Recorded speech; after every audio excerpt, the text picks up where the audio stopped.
what is in store for you for the next 72 hours. Let us try to find it out from these cards and let us try to connect with the energies of the cards.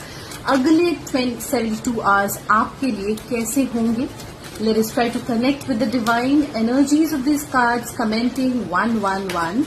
So, and also follow this account to claim this reading. Okay, now let us see how are the energies. The first card which I am receiving here is Queen of Cups, but then this is a reversed card, as you can see here.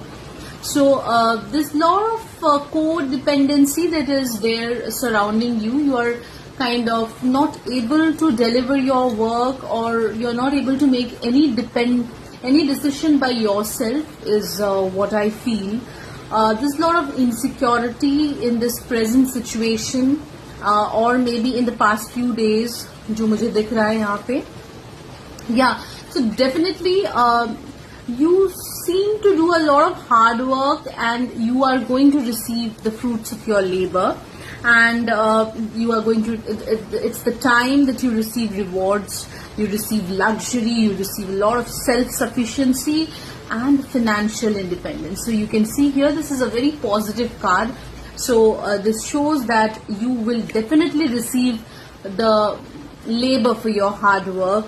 Yeah, Judgment card. So in the future, definitely you will be paid according to whatever you have done, and definitely you are in the right path. So you will be, entering into a new phase. You will be entering into a new phase. There'll be a rebirth happening. There'll be an awakening happening in your circumstances, and you will definitely tread into a new path. All the very best. Claim this reading by commenting 777.